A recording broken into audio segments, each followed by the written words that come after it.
have to register consciously when you start feeling at peace. And you start feeling at peace when you kind of like withdraw from a situation, when you're like, when you let go of control.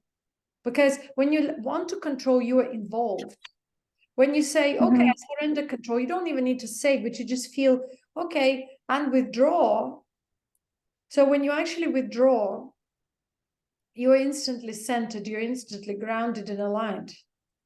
For example, you can clean toilets or cook with some kind of like a, oh my God, I have to do it. Or you can just like, I have nowhere to rush. I have nothing to, just kind of do it from this centered feeling. You know what I'm saying? You're not going anywhere. And this is the moment of surrender. You have to learn to surrender. Like when you notice that you're rushing, that you try to push something, this anxious mode is working. Just detach and inhale, exhale. You know what? Like there's nowhere to rush. I'm just fine. Like there's nothing to pursue, but this, I surrender into this present moment. When you surrender into the present moment, you instantly kind of start purifying your space of consciousness of all kinds of thoughts and emotions. When you start also progressing with, you can call it spiritually, but everything that is not tangible is spiritual. Your emotions, and thoughts are, you may say, like spiritual residue. So your soul is immortal, eternal, unlimited, but you got limited to this body, and now you think that, oh, all of these emotions and thoughts are mine. You remember we started speaking last time, no emotions and thoughts are yours. So often you realize that you cannot access this grounded state, which is the natural state of your soul, because other people's residues and negative, and you can call it negative, but different low frequency, kind of like rubbish, it's like floating around, and it has somehow access to your field. So every time you're like just peaceful afterwards, all this rubbish comes because somewhere there are these connections, links, and they're on a subtle level. You can't see them physically.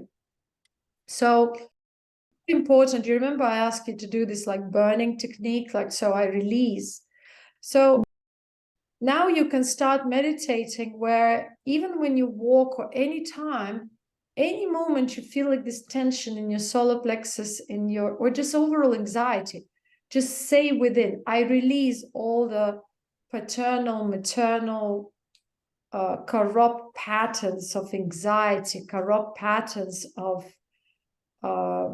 trying to dominate and overpower masculinity, trying to, control and manipulate, because there is a maternal problem there, right? A maternal problem. That's what actually we are going to do on the retreat. You mostly, you feel them acutely, especially before the period. You start like, not enough attention. It's because the bloodline was corrupt from the maternal side. So what does it mean?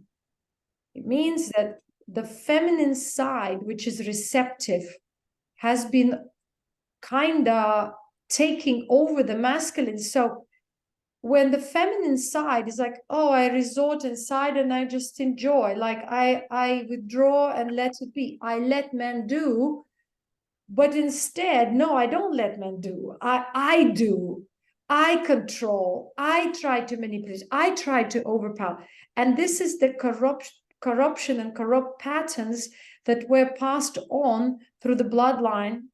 And you don't even notice all this time. Oh, he's not giving me enough attention. How can I get to this? Is so whenever you notice that you go into this motion of action, like I need to act, I need to tell, I need to control, you have to inhale, exhale. You know what? I let go of these patterns. Just remind yourself, these are corrupt patterns along my feminine bloodline, or feminine side.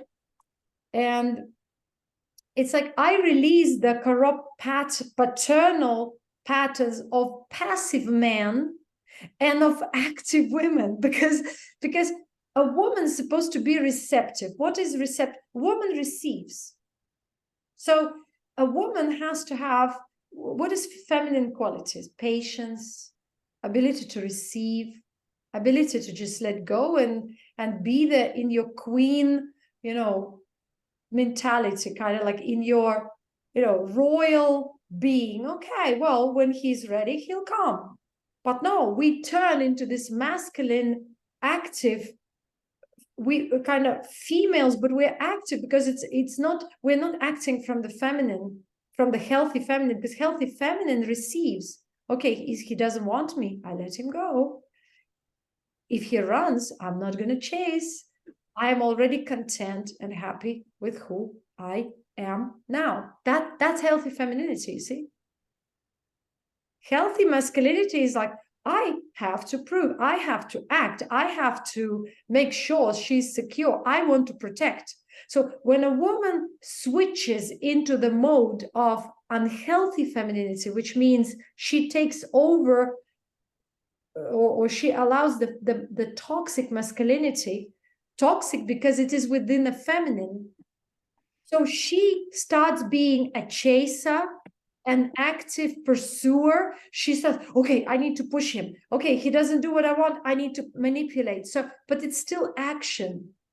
And so the corruption arises, of course, from the corrupt masculinity when paternal bloodline becomes passive, right? The action side diminishes. And then the feminine side becomes corrupt because it feels, I need to push, I need to control, I need to manipulate. So it's so important whenever you walk, whenever you by yourself, just say, I release, and just feel like you're almost like energetically pushing it down to the ground, like, or whatever. You're just like asking higher power, your higher soul, please, I release all the patterns. All you need to say as a soul is that I release all these corrupt patterns. I no longer want to dominate a man. I no longer want to control. I release all these corrupt feminine patterns of domination, male manipulation, pushing them, like all this like corruption on the feminine side, where a feminine is trying to dominate masculinity or masculine. And I release toxic femininity. I release toxic passive masculinity and toxic active femininity. I balance my feminine and masculine, and I allow my man, my inner man, first of all, to feel at peace, to feel happy, to feel joyful, to feel, desired. And when you really feel it, you feel it inside, you start healing your ovaries, you start healing your womb, because all of these emotions that you're facing postnatal, why many women face, also why many women suffer premenstrual, postmenstrual syndrome, is because, you see, before menstruation, there is an opportunity to release, right? So that which becomes blood energetically, it is your energy kind of, and it's like when you're a spiritual woman, you work with your menstruation. So this last week before the menstrual cycle starts is like you purge. But many women suffer because there is pain. Why there is pain? And I realize that myself. Why there is pain? Because there is crystallized program there. Because, and for example, if you feel it on the right side, because, for example, when you have menstruation, if you feel discomfort more on the right side, it means there's something crystallized there where you, like, this is this control, this is like this anxiety. Why he's not doing what I want? Why is it? Because you didn't let go. You see, the approach for healing is like, I let go and I sit in my queen's state, which means stable feminine energy, and I don't expect anything. If he wants, he comes. It's like this full trust and surrender to Mother Nature, to creation, to higher power, God, whatever you call it, full surrender that whatever needs to go will go, whatever needs to come will come. And so during this week, you have to, if you feel these cramps, if you feel this, focus on them and just try to release, like relax your pelvis and fully, like, I release all these resentments. I release all the fears of rejection, fear of loneliness, fear of abandonment. I release all the resentments to my past partners, or to people who hurt me, or to people who, all the masculines and feminines who hurt me. So in this case, you will start actually feeling that you no longer have these imbalances before the menstruation. You no longer have this agitation, because you'll start being more and more tranquil. You will start being like peaceful, when most of the women are not peaceful at that time. Why they're not peaceful? Because, or it could be like a feeling of peace and then suddenly rocking boat, and then again. So now you will start understanding what it is to accumulate energy before menstruation, because a woman accumulates, if she's a healthy woman without all these patterns, she starts feeling so blissful and peaceful around this time, that she will feel like, oh, I want to just be by myself, so blissful, like I'm in peace, within myself. When you are not peaceful, when you have these patterns, you start having this feeling like, I need to purge, I need to push, I'm dissatisfied, I need to yell, I need to, because the energy is like going up and down, because there is a pattern. And when you have this painful feeling, it means you are feeling it, this pattern crystallized in your very cells, in the organs. And so all you need to do is, with your free will, say, you know what, I no longer desire or wish to partake in the corruption of my ancestry or my bloodlines. I release corrupt paternal patterns, corrupt maternal patterns of domination over masculinity, control, imbalanced mood swings, aggression, fears. I release fears of rejection, fears of isolation, fears of hopelessness, worthlessness, fears of not being loved, all of that. Whatever you recognize there, for example, you feel lonely. Immediately when you feel lonely, say, I release all these patterns from my masculine and feminine side, from my bloodlines on female and male side. I release it, and just continue repeating and feeling you're releasing. And if you walk through the feet, if you see it, the same thing, just I spiritually release, and continue saying. And on the third, second, or I don't know, maybe fifth time that you say it, repeat it, it will start diminishing. The pain will start diminishing. There will be tranquility. Sometimes you may feel like you're bottled up. And again, it's because the pattern came up to the surface. What is pattern? You cannot like notice how it is really, but you can feel it as pain, premenstrual pain. So we make this premenstrual pains and pains during menstruation and even after, all these hormonal imbalances, all these different pains as normality. Premenstrual syndrome normality, postmenstrual syndrome normality, all these things are not normal. And even when people say, oh, postnatal depression, this and that, it's because during pregnancy, you feel similar to Kundalini awakening, because at that moment, your soul is open to receive another soul. So the channel is open to the spiritual realm. So you are not just yourself. You are kind of connected to the soul family, or to your bloodlines, to that soul which wants to come through you. And so what happens actually is that at that time, you start kind of feeling different things. You start changing. You start being different. You start having different desires, because that soul influences you. The field of ancestors influence you. Now, after you've done it, you start facing again the corrupt patterns within yourself. You disconnected. Now the soul is having its own body. Now after that, the channel is still open. So you start, certain things come up, because after delivery, you've released so much.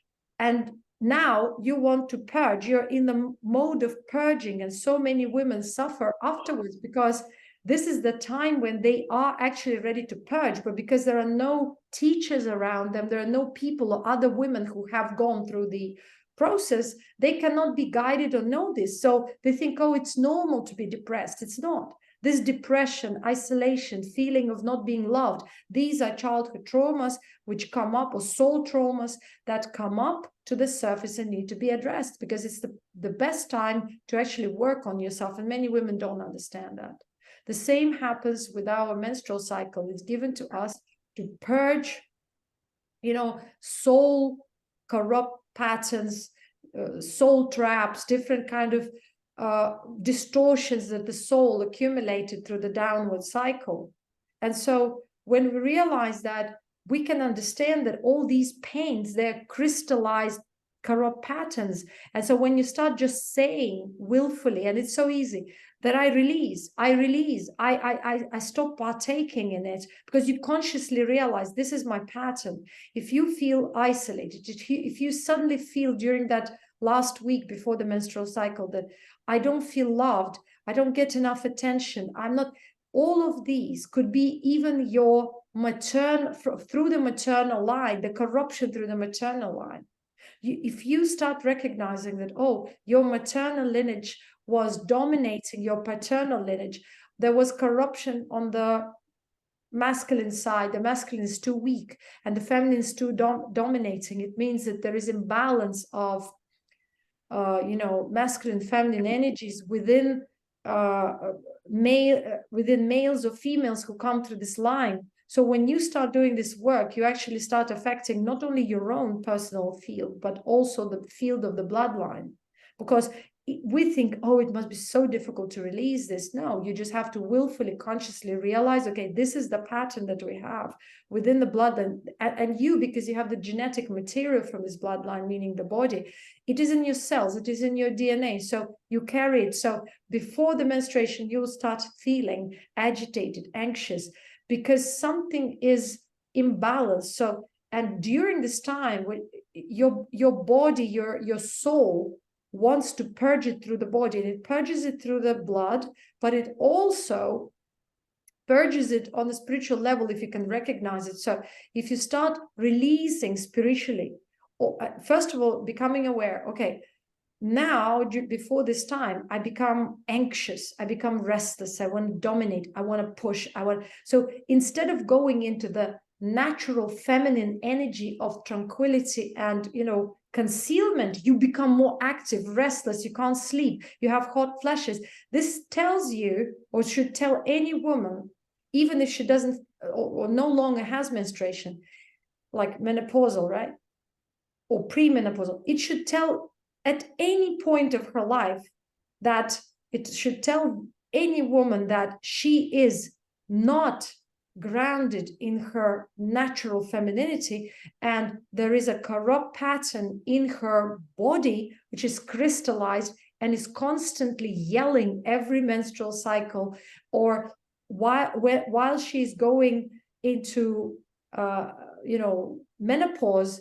It should be blissful time, but instead it becomes hot flashes. It's because there's a lot of resentment, there's a lot of fiery energy which is not balanced, and so a healthy woman should become very tranquil, blissful, because she should feel that she's concealing her energy, she's working spiritually, she's accumulating this energy before the menstrual cycle should begin. Or if she's no longer having menstruation, she should just feel this beautiful meditative state naturally.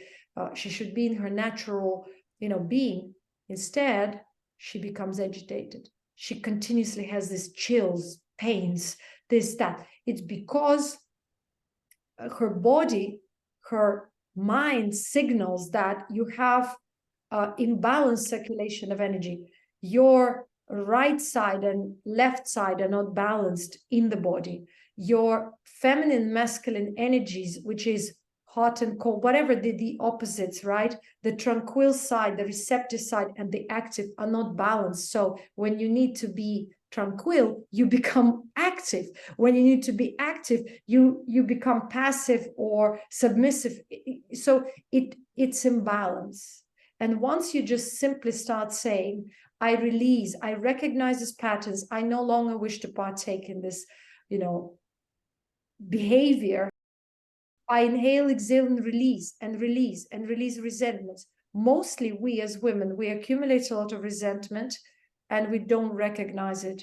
But if we start really becoming deeply or deeper and deeper aware of ourselves, we start seeing we actually haven't let go of something, or of someone maybe. We haven't let go of resentments. We haven't forgiven neither ourselves nor situations, people, even parents. So you start going into, I release, I forgive, I let go, I no longer partake. I let it out of my system, out of my bloodline, out of my genetics, DNA, out of my blood, out of my destiny.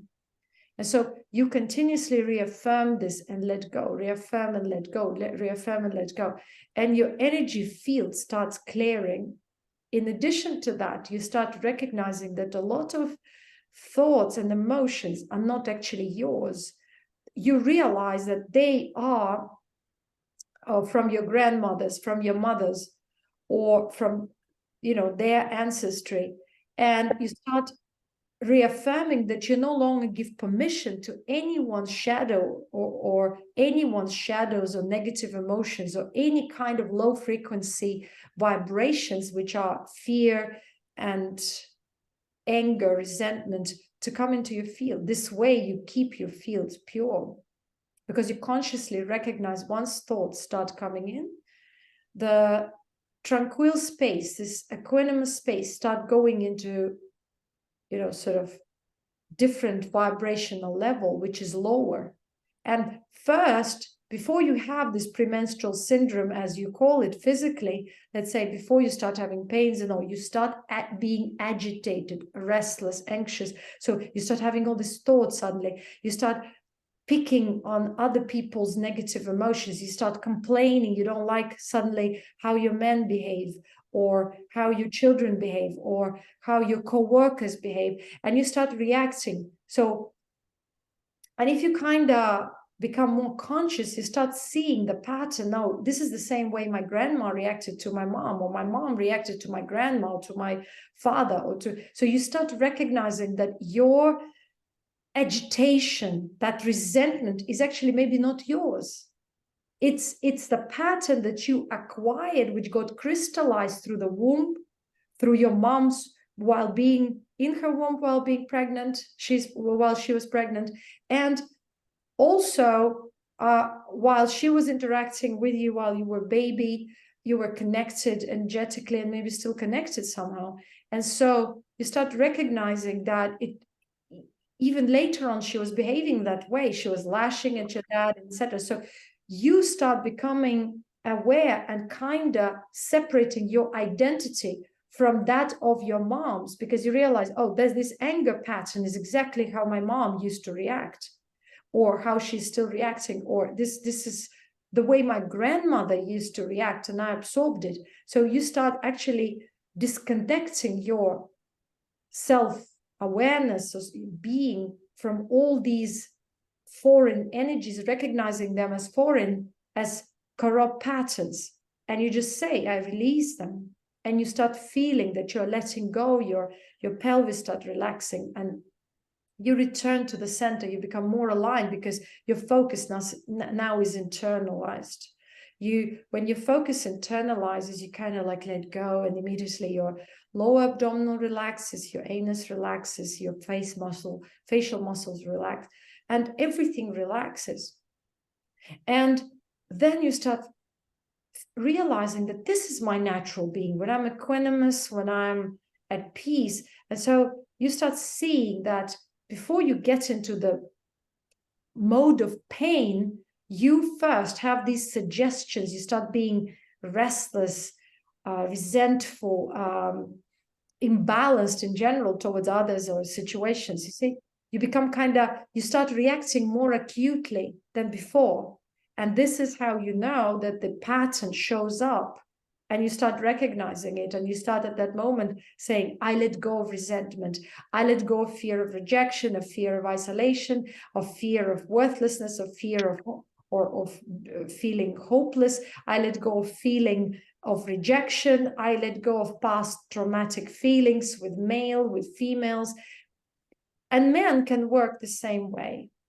Men can also recognize that whenever they have to be active, they actually retire to the passive mode, is because they also come from the toxic feminine bloodline where feminines overpowered masculinity. And so, for example, their mother was screaming at them or controlling them too much. And so whenever they see that in their partners or in situations, they just, instead of kind of just saying, you cannot do this to me, or standing their ground, they retire, they avoid.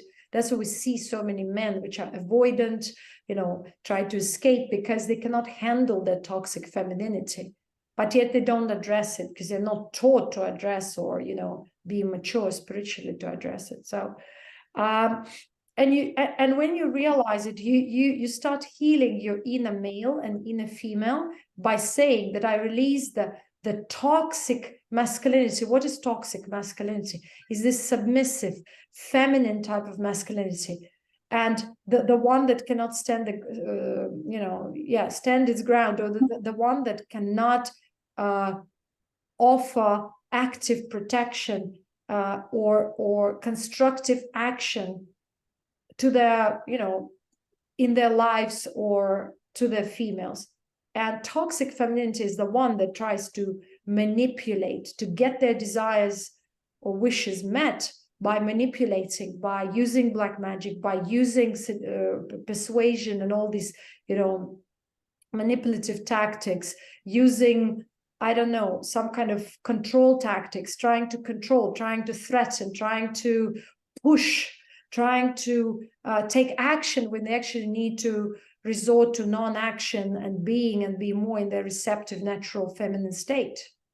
So, and we can't blame neither feminine nor masculine. It's just that there is a whole imbalance in the collective, and so it just reflects in the individual. And because the system doesn't teach you how to be balanced in yourself, and then how to create a balanced family, and how to have a healthy dynamics between male and female, how to interact in such a way where females are in the receptive mode, and they can also be active, but in a feminine way, and men have to be active in a proactive way, in a constructive way, but also offering protection, being there, understanding and the emotional side of feminines, and so on and so forth. So all of these things are not known. And that's why we have this kind of imbalanced situations where a woman wants to constantly take from a man, but men are not in their healthy masculinity. So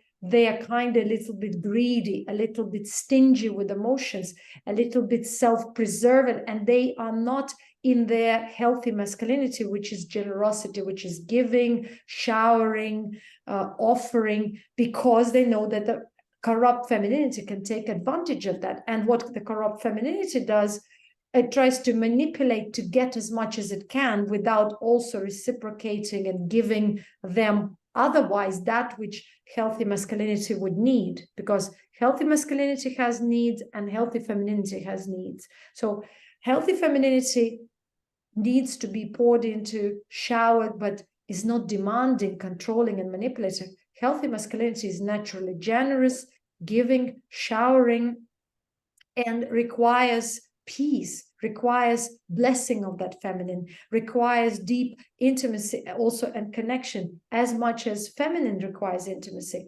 But men need, of course, sexual connection, but at the same time, they have to provide security to receive that. And so a woman provides appreciation and security on the level of emotions, and the man provides security and appreciation also on the level of emotions, also material base, and they all exchange this. The woman provides peace, creates home, gives an emotional security from the standpoint that she's loyal and dedicated and ready to heal, ready to, shower her spiritual wisdom. How many women are spiritually wise, right?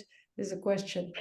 And a healthy masculinity showers materially, protects, is there stable emotionally, which allows a woman, when she's a bit unstable, to stabilize, because she feels that this man is loyal. He gives me protection. I can find also some sort of security and feeling that when I'm emotionally unstable, he can stabilize me because he's always there for me, right? So it's kind of mutual, because both, after all, men and women, they have this masculine and feminine sides. So, but it kind of expresses a little bit differently. And women are very strong internally, they're resilient, and men are sometimes more fragile on the emotional side. That's why they have this crust. And when they feel hurt and manipulated by females, they become closed off. And so it means that they're not open for intimacy. If they're not open for intimacy, the woman will be dissatisfied, and she will start rocking the boat. She will start being insecure, and he will start being destabilized because she's not providing peace, and it becomes just a constant imbalance in the interaction between men and women. So all of these factors are very important, and the woman has to start, girls have to start from the moment before the menstruation starts and continue for the rest of their lives working on themselves during the menstrual cycles, different phases of menstruation. Actually, I've written about it in the Sila Parampara, described all the stages and different kind of ways how you work, because you have to notice when it's your peak, usually during the ovulation time, when in a healthy woman, it's a peak when your energies are high, so you can be the most creative and most stable. And then you start, because this energy reached peak, now this higher frequency pushes whatever is of corrupt patterns or corrupt nature, lower frequencies, to the surface. And the last, after the full moon, after the ovulation, you have to start letting go of the corruption, because higher frequency, like a tidal wave, brought up all the issues which are still stored in the subconscious level, meaning, in the bloodline, in your kind of collective field, a part of which you are. So, and when you understand this, you start kind of being more gentle with yourself. You realize, okay, most of my activity I should plan to do during that ovulation stage or after the menstruation, when I'm kind of on the peak, on an energetic peak. And after that, I should kind of slow down a bit more. And then I should just do my work the last week before the menstruation starts. Men can also feel certain tides, especially when they are together with a feminine energy, because masculine spirituality is impossible without feminine energy. That's why sacred union is so important. People misunderstand. There's so many selfish, narcissistic men who delude themselves with this idea that they are on a spiritual path, they need to be alone. They can never achieve anything. That's why they worship goddesses and create all this, idealistic women, because after all, male body is built in such a way, and male soul in general, meaning the soul that became embodied in a male, became embodied in this male body. So it wants and it needs anatomically the presence of a female for its activation, whether it's a teacher and the activation happens on a distance, or it is the presence of a wise woman. That's why it's so important for any man to have a wise, mature, spiritually pure woman who kind of can work on herself and allow that man to reflect himself and to also work on his corrupt patterns. And so intimacy is very important, because intimacy, again, is a high frequency phenomenon. It will push on the surface all the corrupt patterns within both. And when he's connected to the woman, he will start kind of having the same experience of the tidal wave and how to do the work connected to the menstrual cycle of his wife or his partner, So most of men don't understand it, and they use feminine energy like vampires would do. So they get their sexual energy, and sometimes they tie up women in this player mode or through the player mode, meaning they play with the feminine mind, and her mind gets attached to this men. And then these men, because of engaging this woman mentally and emotionally, kind of get her energy without giving her anything. But sooner or later, it's like, you know, the cycle turns, and then they start receiving karmic payback, because eventually this woman recognizes it and takes her power back and starts being resentful to that man. So he receives karmic payback, and she hurts her body by storing that resentment, by, you know, and each time this woman engages with a new man, gets hurt by this man, and cannot let go, cannot refine yourself, cannot realize this, that, okay, even if you engage, you can always let go, you can always release resentments, forgive and let go and forget. Because once there is no residue, there's no memory, or memory is very vague and doesn't have any emotional context.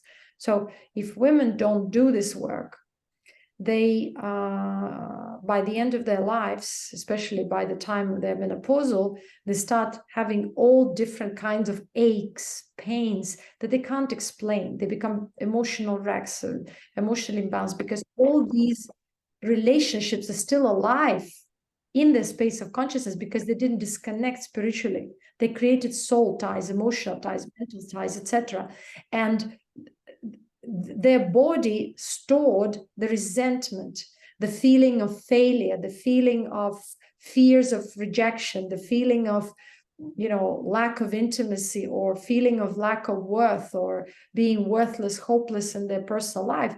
And so that's why we have women constantly suffering before menstruation, having all these problems, menstrual problems, emotional problems, hot flashes, I don't know, sweats and chills, and their bones, you know, deteriorate and everything, is because they destroy themselves with accumulated resentment from within, with accumulated fears, with accumulated trauma, because they haven't done the work.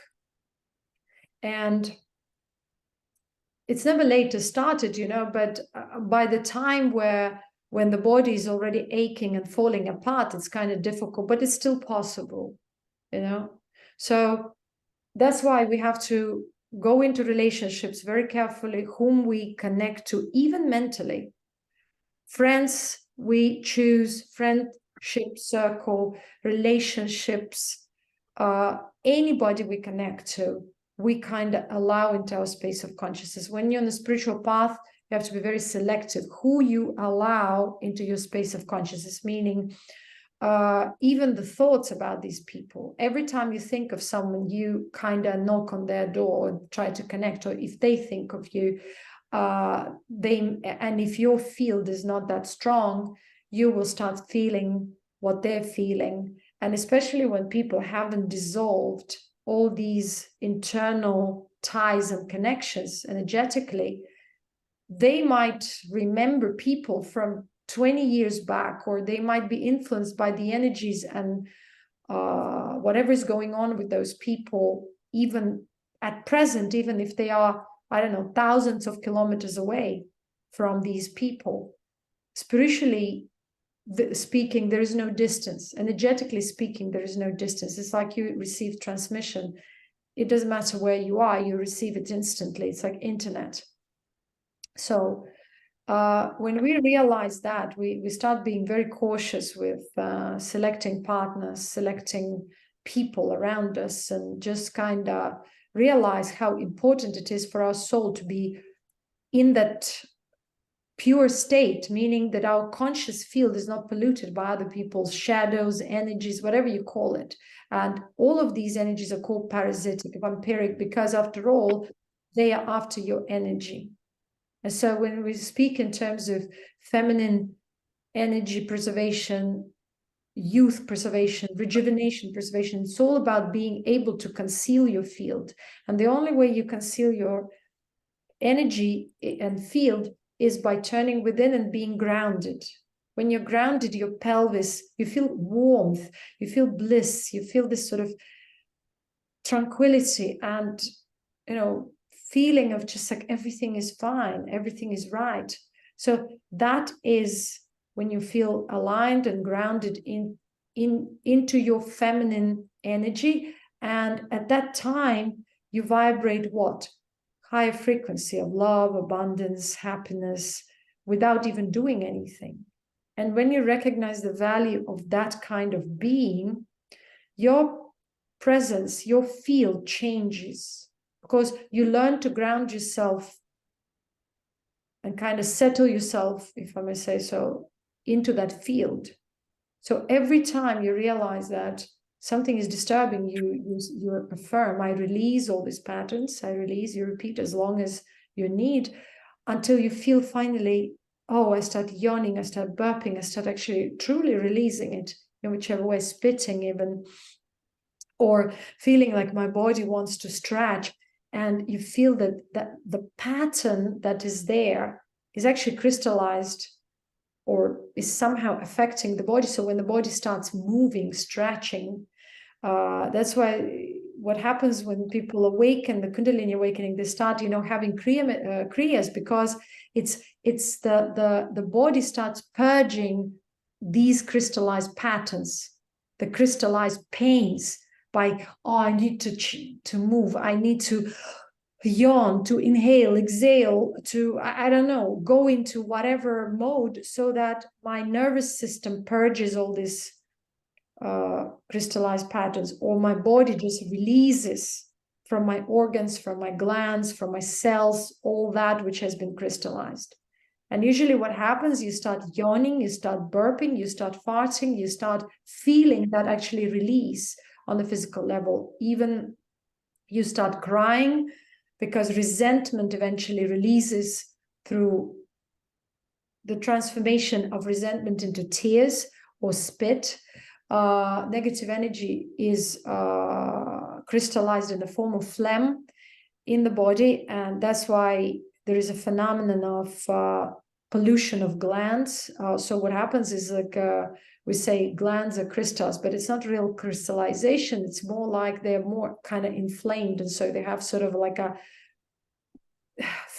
phlegm-like coating, or inflammation is neutralized by the body's release of cholesterol. And when it's ongoing and for a long time, there's a cholesterol accumulation, but it's because the mind cannot purge these patterns, and these patterns start inflaming the body.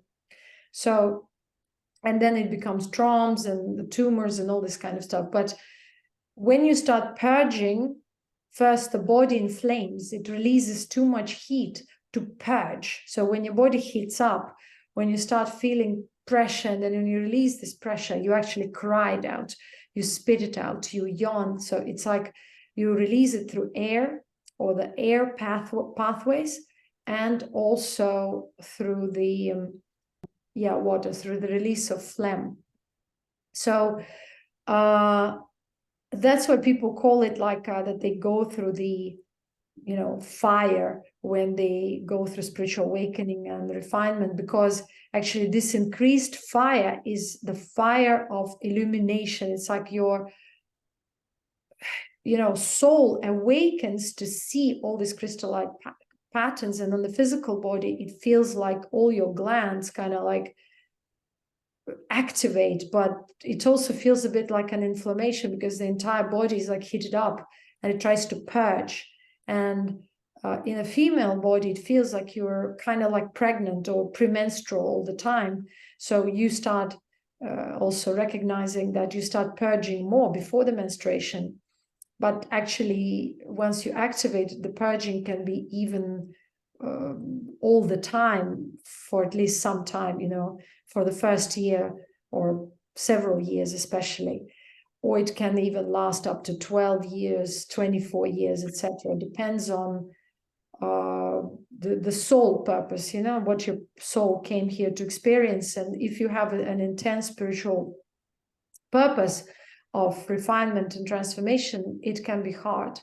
But if you understand the process and what is about to happen, you know at least what to expect and how to work with it. So it's no longer that difficult. Yes, it can be physically painful sometimes, because you start feeling contractions more acutely. You start feeling all this jammed nerves, stiffnesses and stuff like that during that, especially last week before the menstruation, or sometimes it could be all the time, but at least you understand where it comes from. And it comes from the accumulation of spiritual and physical toxins, spiritual and physical parasites, and it's just how it all operates. But after all, it's all energy. Whether we call it even physical parasites, it's all energy. And once your frequency rises, it means your soul liberates itself from these patterns. You no longer, channel these type of parasitic energies. They simply cannot be hosted, because even the host, the physical host, let's say parasites like mold or other pathogens like heavy metals, and they become, you just dissolve them, you melt them. That's why through the process of Kundalini awakening or whatever, spiritual awakening, you just melt it all once your frequency rises. But also once your frequency rises, you may have this painful experiences because of also parasitic energies die off. Because the die off meaning there will be resistance. There will be feeling of now the toxicity rises. And that's why many people, for example, experience thirst, or they want to drink all the time. So hydration is very important. To have electrolytes is very important. To have, green mixes or herbs or, chlorophyll water, all this stuff is so important, because this way you support your system. And also to kind of be tuned in, like not to be compelled to eat this or not to eat that, but kind of feel intuitively, what's the best for you today, right now, when you go through these processes. And so again, the more you become aware, the more you realize, okay, my body needs this. And I'm not talking about cravings. So it's also important to recognize when it is a craving and what kind of craving. Let's say if you crave sugar before your menstruation, it means that your parasitic energy is active, maybe physical parasites.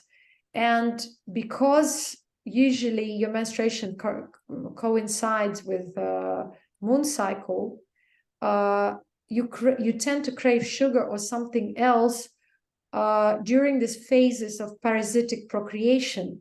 And so that's the time when you actually have to do cleanses or counterbalance that energy by not giving, by starving it, and by giving it something that would terminate its presence. So that's why I said that it's so important to follow the moon cycle and understand these windows when parasites are most active and attack them during those windows, which is the 11th day before the new and full moon, and then the 4th day after the new and full moon.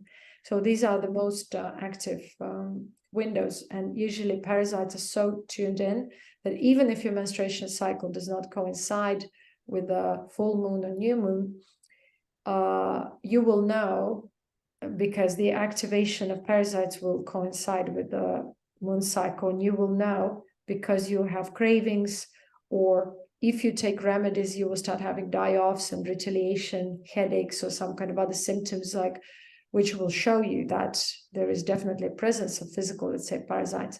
And also you will notice during these moments that your conscious field feels like a little bit murky, polluted, because the presence of physical parasites starts channeling the negative energies, parasitic energies from the collective. And so you start kind of feeling more prone to receiving all these like negative thoughts and connecting. So it's very important to keep your field during these windows pure, to kind of focus within, and to exercise kind of self-control and discipline during this time, not to, become too externalized or active during these times when you feel like, okay, now I need to consolidate myself. Now I need to purge. I need to release all these things. And so there has to be physical purgation or detoxification aligned with the spiritual release of all these corrupt patterns, or first of all, the recognition of them during that time, because you'll start having feelings or thoughts of I'm lonely, I'm isolated, or I'm not satisfied, or I'm angry, or I'm resentful, or I'm hopeless, or I'm this, or I'm that. So when you start seeing, it means that that lower frequency vibrations start creeping in and trying to get to latch to you, to take your energy that you're supposed to accumulate during that time. So instead, they start taking it. By lowering your frequency, you start connecting and losing that energy through the negative thoughts, low frequency thoughts, emotions, vibrations. And mainly these are connected to fears and resentments. And that's what for all the females who are facing this phenomenon, it's very important to just start releasing, just affirming that I release all these patterns. I recognize resentments. I recognize my parental resentments, especially my mom's resentments, my grandmother's resentments, etc., etc. And I renounce myself from participating in toxic masculine patterns or toxic feminine patterns of control, domineering, empowering my masculinity, because a lot of women suffer on the masculine side. Their right side could be imbalanced, but not necessarily, but oftentimes I see this through the energy work. And males suffer more on the left side because, again, there's an imbalance there. So when you ground yourself, you feel balanced on all sides. And actually, it's not about the sides, it's more internal, it's more like energy phenomenon. So this is kind of the work in a nutshell for you to understand what this process is, because as a woman, you have to know this. And so you have to understand that the world is not against you before the menstruation or during. Nobody wants to hurt you, and the world didn't turn to not to love you anymore, because most of the women feel unloved, unwanted, and it's because on some level their father was not actively present or emotionally available, or their mother rejected them, or maybe the mother was scared of pregnancy. Something happened. So this is crystallized in the field. Even maybe it's no longer valid, but it's somehow penetrated their field, and they carry it, and without realizing that consciously, they can never let go, and it keeps on eating, and they don't know how they're losing the energy and why. But during this last week before the menstruation, they can recognize if they kind of tune within and see this, right? Also, our menopause should not be painful, but it has become an issue because, again, we're just, by the time women reach perimenopause or menopause, they're just wrecked internally. The energy body's just exhausted and drained, and they no longer know who they are. And even though they try to balance themselves through the intake of hormones, no, these all are natural. A healthy woman doesn't need any of those. Actually, by the time she reaches menopause, she should realize that she's a free soul, and most of the women in ancient times supposed to get enlightenment by then, and internal spiritual freedom. But unfortunately, because of the way we are, our femininity is destroyed,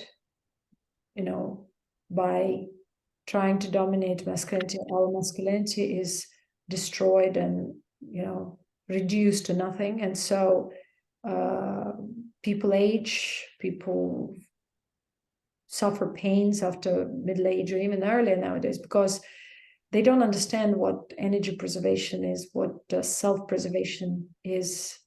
I mean, self-preservation is a soul. And so without this understanding, there is no spiritual evolution. The deeper you go, the more you start diving into this parental and ancestral corruption. And so when you free yourself from that corruption, you actually free also your bloodlines and the ancestral collective stream of consciousness, on both sides, maternal and paternal. And it means physically that your DNA changes. So, for example, if you do DNA tests on longevity and, you know, what you're prone on having as a human being, what kind of diseases, what kind of vitamins you assimilate or minerals you assimilate in your system, better or worse. So all of that shows that basically there are corrupt genes, and these corrupt genes predispose you to some kind of physical ailments, but it reads spiritually that your DNA in a spiritual sense is holding corrupt patterns. And once you start changing, you close those holes in your spiritual field. And so that spiritual access, or the access to spiritual high frequency energy, starts replenishing you from within. And so all these corrupt DNA codes, they start neutralizing, they start being replenished with a high frequency. So peace, absorption, you know, tranquility, when you conceal your field. So that is the time when you actually replenish, rejuvenate, restore your DNA information to its original state. When we increase frequency, this is exactly what you're feeling. Your body wants to move because it wants to purge that. And it's all the nervous pathways which are opening.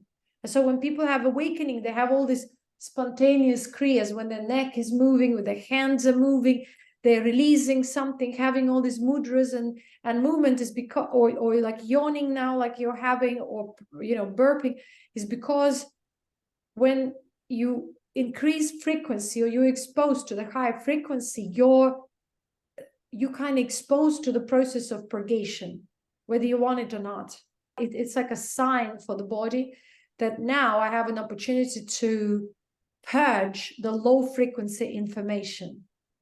Your body is getting into, because it has accumulated during the full moon a lot of energy. So it's kind of preparing to purge, because the high frequency now pushes all the collective residue, all the negative information and low frequencies to the surface.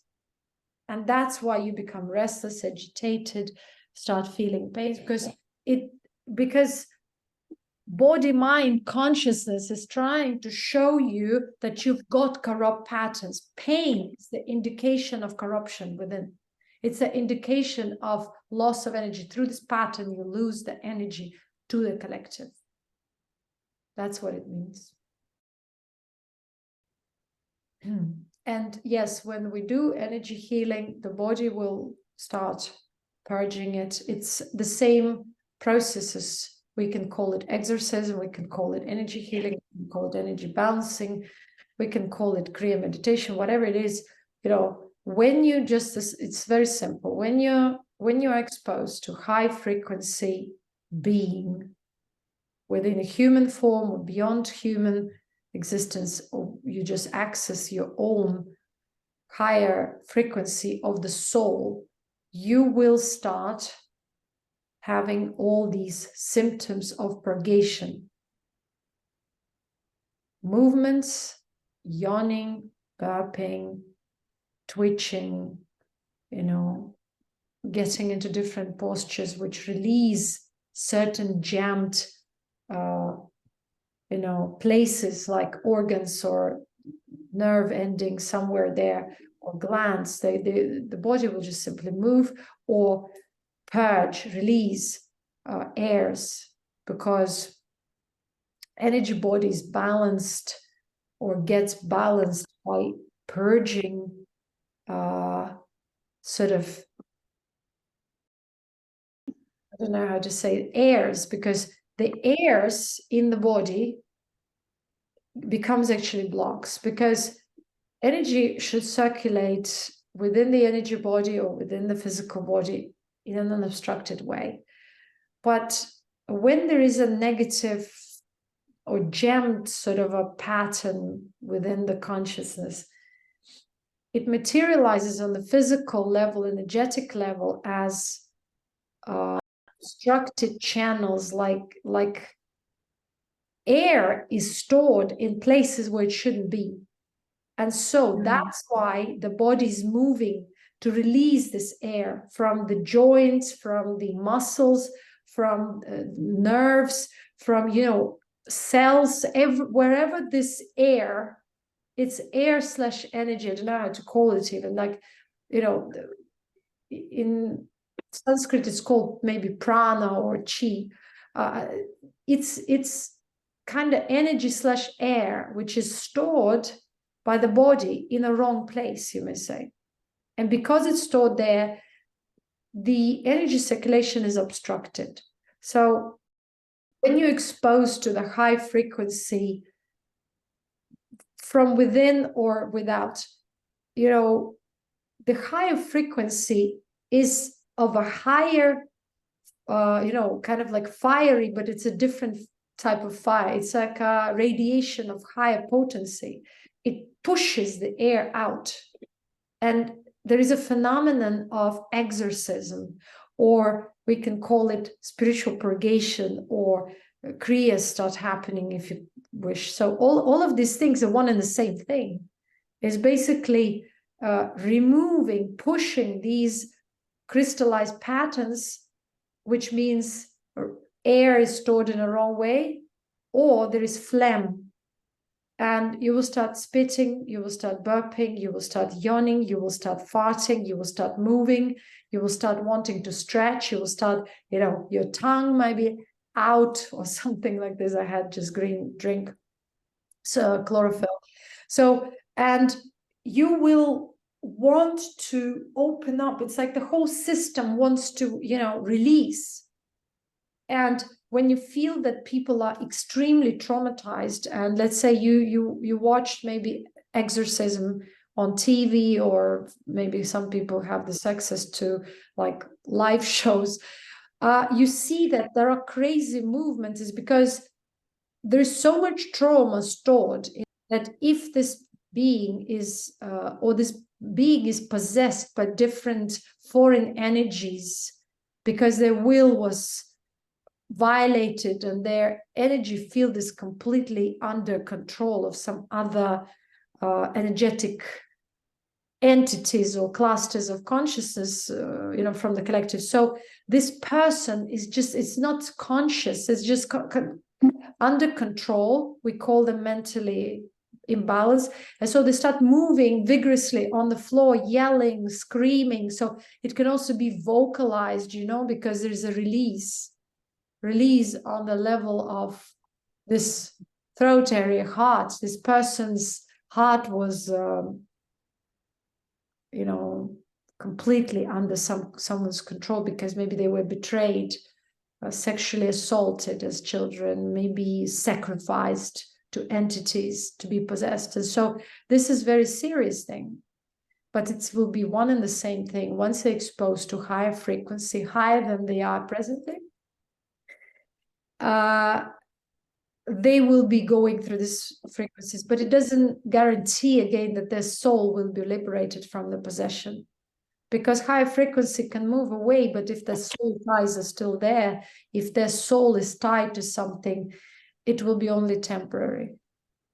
Like it will not last long. They will again be under someone's control or possession, because their soul is, you may say, sold to that entity or tied to some entity or some kind of cluster, and through occult means or whatever. And a lot of people don't want to talk about it, but it's very usual phenomenon nowadays, because people, for example, go to a magician and just want a simple wish to be fulfilled, but that magician ties them to an entity, and that entity starts possessing them, pushing them to suicide, or dictating to do something nasty so that they can claim the soul after its suicide, or the soul just is pushed to alcoholism and drug addiction so that it can be easily controlled by that entity or the magician for the energy extortion.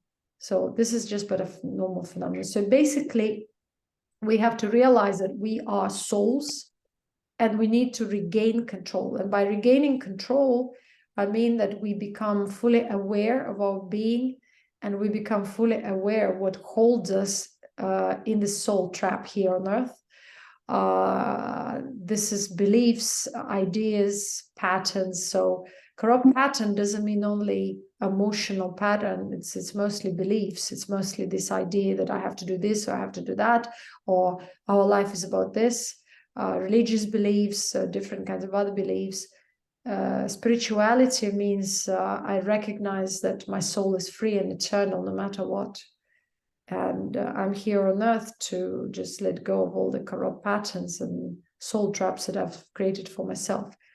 And it's so simple, but most of the people cannot even claim their will back because they are constantly under oppression and spiritual possession and spiritual oppression from the outside or from their bloodlines, because many times you see that the entire bloodline is tied up to some entities, to some limited conscious clusters, and these clusters are beliefs, and you may call them demons, but they don't need to be called that way. Just different energy fields of limited nature, but which need energy for the sustenance. That's why the more people believe in these things, the more they, or the longer is the lifespan of that energy cluster.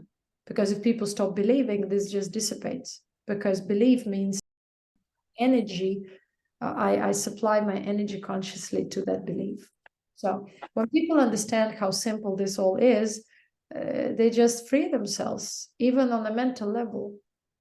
And then they start realizing how it would be easy if you just claim your power back, if you conceal your power by focusing within and staying in your body and claiming your will and just releasing all the patterns, all the beliefs, all the negativity that you've accumulated through the downward cycle and through whatever your past incarnations, all these nonsensical beliefs that you need to incarnate, that you can't liberate if you don't do this or that. It's all nonsense. You're free already now. And you can free yourself any moment, and just by stop being a victim, by taking responsibility back, by claiming your power, the power of the soul, by reconnecting and trusting that the flow of life is from within, and just trusting your own soul. And by realizing you don't need to incarnate, you're just free to go and not to come back. So that's the most important lesson for most of our souls, which no one recognizes at this point. But it's time to probably start pondering on that. Do you see, today's transmission should tell you how simple everything is. What I want you to realize that you're not sick, you're not crazy. Trauma means it's just like by choosing this bloodline, you simply acquire this genetic material, and acquiring this body as a genetic material, you just connect it to the field of consciousness, which has been shaping from the beginning of the cycle and throughout this whatever era we've been going through. So the downward cycle, right? All you need to do, you're already spiritual, you're already free, you're already eternal. But the only thing is that when you feel pain, when you feel restlessness, when you feel contraction, you just recognize it, and you learn to simply, consciously, willfully let it go. You learn to let it go. Just saying, like, that's so simple. I let go. I let go of resentment. Everything you say basically creates a resonance within your space of consciousness. So healing does not necessarily need to be complicated. Again, in this era, we always complicate everything. We always try to say that you have to do this and that, but actually the solution is always very simple. And if you consciously say something, if you claim something with your will, there's nothing and no one in this creation that can object it. And if you understand that, you really take your healing process, first of all, in your own hands. Yes, someone can remind you, someone can support you energetically, but after all, it's all what you feel and all what you do yourself on this journey of your soul throughout this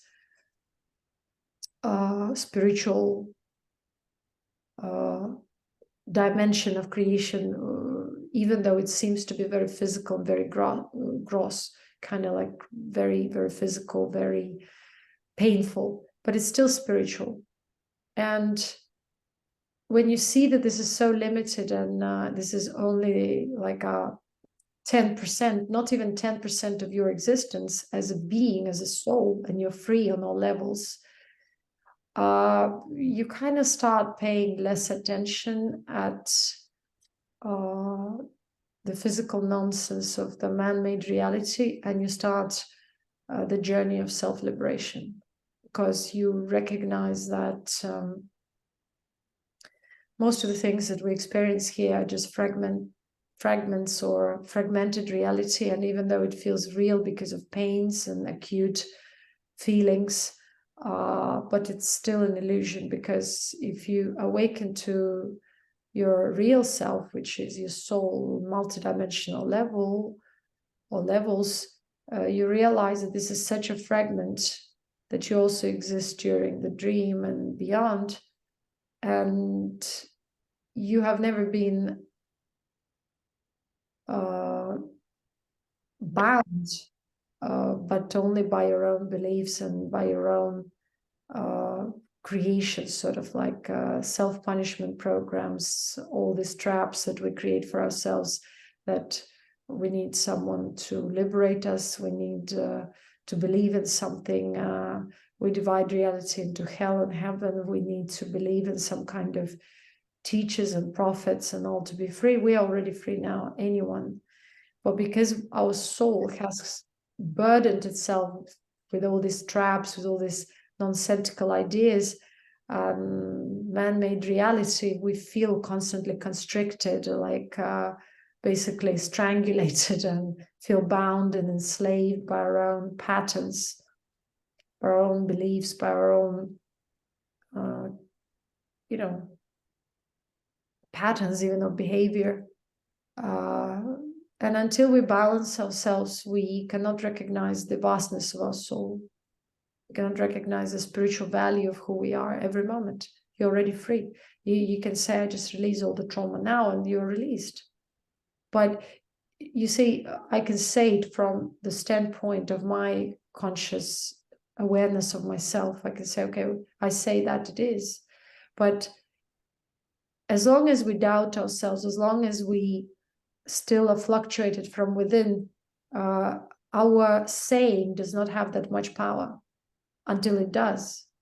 So the more you realize your own value from within, the more you tap into your own existence, immortal existence, eternal as soul, the stronger your word becomes, the stronger your will becomes. And so whatever you say is so instantly. You don't need anyone to tell you anything, or you do not object it from within. So basically, the more you refine yourself, the less resistance is from within. And this resistance comes from this corrupt patterns, because even when you say I'm healed, a part of you might say, I don't believe, I still have pain and all. But the more you believe in yourself, in your higher being, immortal existence, the less you need crutches, and the stronger your, the more grounded your will becomes in the higher being, in your soul, and the stronger your word becomes. That's why, let's say, enlightened beings or highly evolved means enlightened, meaning they became aware of the soul and grounded themselves in that existence beyond the body. And so their word became aligned with their consciousness, enlightened consciousness. So whatever they said came true right away. If they said you're healed now. If they said you're free from patterns, you're free from patterns, because they aligned themselves with the higher being, with their own soul. And their own soul is not something individual. It's the higher dimension of existence to which they tapped and which they realized. And so now they have access to the higher frequency, to the higher energy. And so that's what we call them immortal, because they're not limited by this construct of space and time. So by the physical kind of construct, they are more aligned with the higher existence, which is having different frequency. And that frequency means higher form of energy, and higher form of energy means longer span of time in comparison with the one in which we exist here on Earth, because this Earth is such a fragmented, limited space.